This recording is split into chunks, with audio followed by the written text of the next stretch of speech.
Celotemoyu. Saya sudah membahas tentang orang-orang Farisi atau kelompok Farisi. Pada kesempatan ini saya ingin membahas tentang bagaimana Tuhan Yesus mensikapi hidup keagamaan pada waktu itu. Tuhan Yesus melihat apa yang terjadi dengan kehidupan umat beragama pada waktu itu. Dan dia melihat beberapa oknum yang mencoba mengontrol praktek keagamaan seperti kaum Farisi itu ternyata menciptakan hidup yang tidak damai, tidak sejahtera dan tenang. Padahal dengan adanya iman, dengan adanya agama, orang-orang dibantu untuk mengalami hidup yang damai, hidup yang sejahtera, hidup yang tenang, hidup yang sungguh-sungguh surrender kepada Allah. Namun yang terjadi adalah praktek keagamaan pada masa itu karena dikontrol, karena ditekan oleh oknum tertentu, dimonitoring oleh kelompok tertentu, akhirnya tidak menjadi sebuah ungkapan hati antara manusia dengan Allah, tetapi menjadi ungkapan manusia dengan aturan. Tuhan melihat hal itu, maka ia datang dan ia ingin mengajak orang-orang melakukan pembaharuan. Tuhan Yesus mengajak kita untuk bukan hidup berdasarkan hukum lagi, tetapi hidup berdasarkan roh. Relasi manusia dengan Allah didasari oleh cinta, oleh ikatan batin, oleh relasi personal, oleh sungguh-sungguh keintiman, bukan oleh aturan, bukan oleh ancaman. Iman hanya bisa menjadi sebuah ungkapan kepercayaan dan penyerahan diri ketika orang itu bebas. Namun keberadaan orang-orang yang memonitoring, mengancam, mengawasi, membuat ekspresi hati untuk memberikan diri kepada Tuhan itu menjadi terkurung. Maka Tuhan Yesus datang untuk mengajak orang-orang melakukan pembaharuan supaya hidup keagamaan, hidup keimanan itu dibangun atas relasi. Tuhan Yesus memperkenalkan relasi anak dan bapa, relasi sayang antara anak dengan ayah, relasi antara pribadi yang saling mencintai. Intinya seperti itu. Dan itulah yang harusnya terjadi dalam iman. Hal yang berikutnya yang Tuhan Yesus ingin ajak diperbaharui adalah hendaknya hidup keimanan itu sungguh-sungguh menjadi fondasi dari seseorang untuk membuat keputusan, dari seseorang untuk menghadapi kehidupan, dari seseorang untuk mendapatkan inspirasi, memiliki arah, memiliki tujuan dalam kehidupan ini. Orang-orang menjadi semakin dewasa, orang-orang semakin sungguh-sungguh mengalami bahwa dirinya sebagai orang beriman itu tahu bagaimana mengutamakan Allah dalam hidup mereka, bagaimana mereka mengandalkan kuasa Allah dalam hidupnya. Yang terjadi berbeda ketika berhadapan dengan oknum-oknum yang pandai menginterpretasikan, pandai mengutip, pandai menggunakan kitab suci untuk kepentingan-kepentingan manipulatif. Akhirnya yang terjadi adalah ekspresi-ekspresi diri untuk mengungkapkan iman itu selalu dihantui oleh rasa bersalah. Apakah yang kulakukan ini sesuai dengan yang Tuhan kehendaki?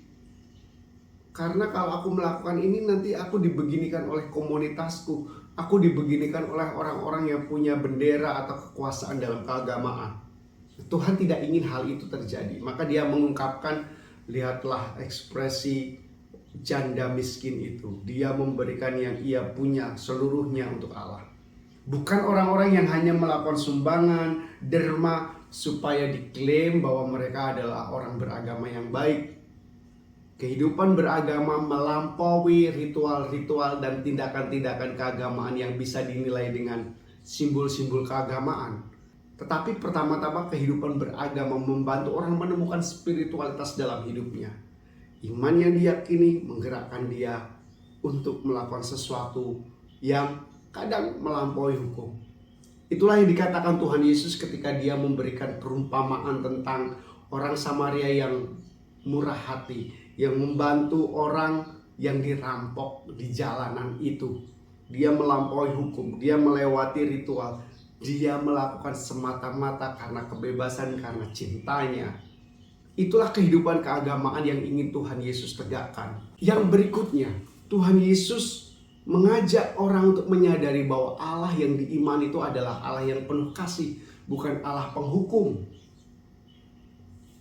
Karena kehadiran oknum-oknum yang saya katakan Farisi tadi, orang di kepalanya tahu bahwa Allah itu maha belas kasih, Allah itu seperti gembala yang baik. Tetapi dalam praktek hidupnya, mereka merasa Allah itu seperti penghukum, seperti pribadi yang akan melakukan, awas kamu kalau nggak melakukan ini, nanti kamu kemasukan neraka. Allah menjadi Allah yang moralis, Allah yang A dijalankan baik, B tidak dijalankan baik, atau A tidak dijalankan kamu celaka, B kamu jalankan, A matilah kau.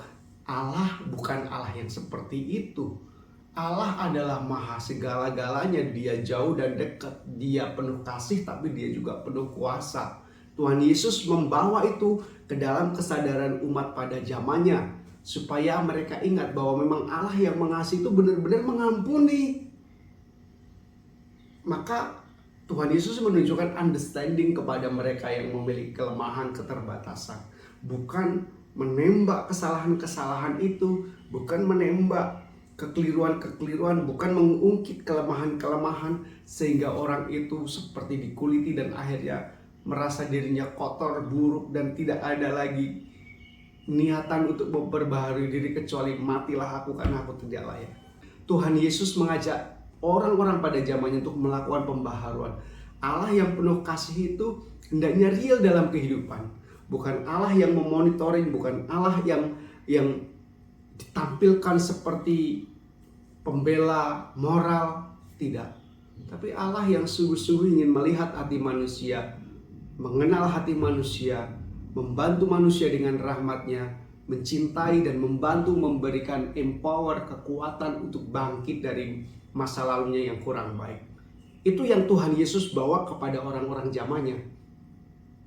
Tuhan Yesus juga ingin menunjukkan kepada orang-orang pada waktu itu bahwa iman yang diyakini itu memang punya risiko. Resikonya bukan berhadapan tentang soal benar tidak ritualnya, tetapi resikonya adalah ketika mereka harus mengatakan yang benar, mengatakan yang seturut rencana Allah dalam kehidupan. Dan resiko itu muncul bisa saja berupa tantangan untuk semakin mencintai Tuhan.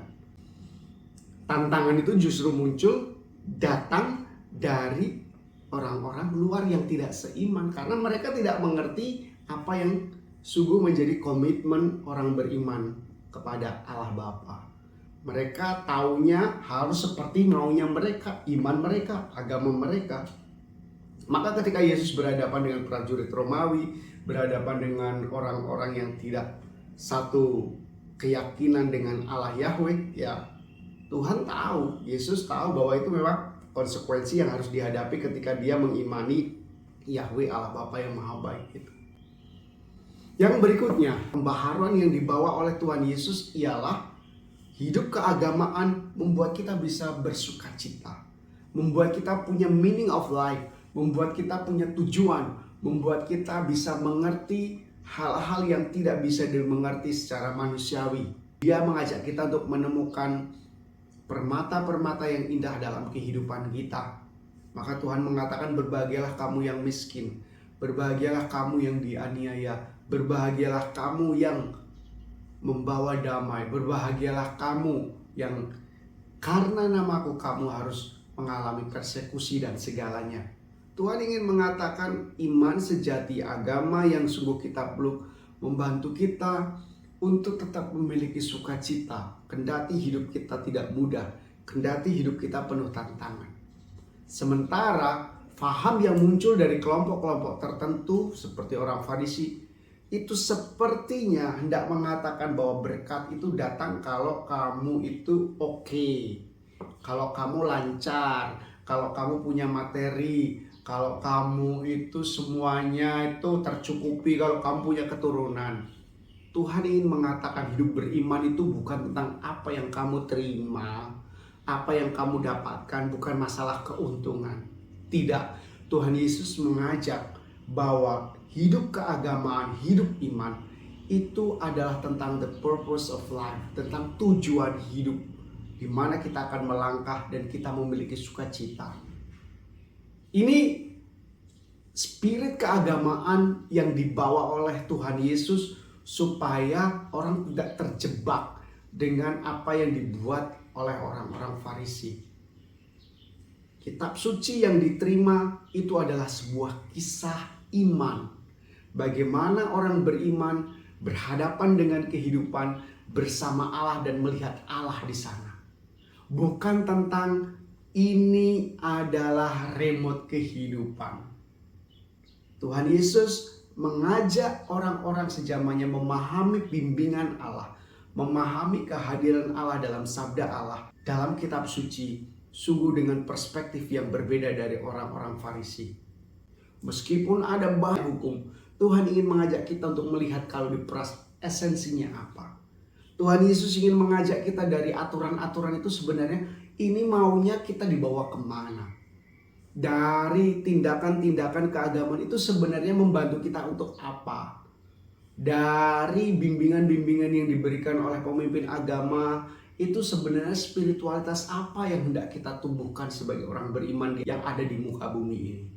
Jadi kembali Tuhan Yesus justru merevisi, memperbaiki, menyempurnakan praktek-praktek keagamaan yang dilihatnya justru tidak membuat manusia itu semakin bersukacita karena Allah, semakin dekat dengan Allah, semakin penuh akan rahmat Allah.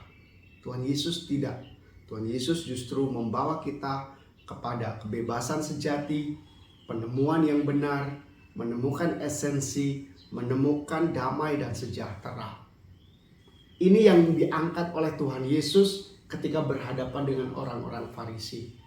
Semoga membantu kita terinspirasi untuk menghayati hidup keagamaan kita pada zaman ini.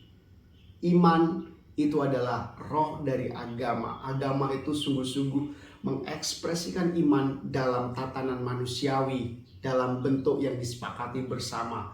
Dan itu pasti punya roh, punya esensi yang harus kita pahami. Tuhan Yesus ingin masuk ke sana. Tuhan Yesus mengajak kita melihat ke sana. Jangan terjebak pada bagian luar sehingga kita tidak pernah melihat hati yang sejati.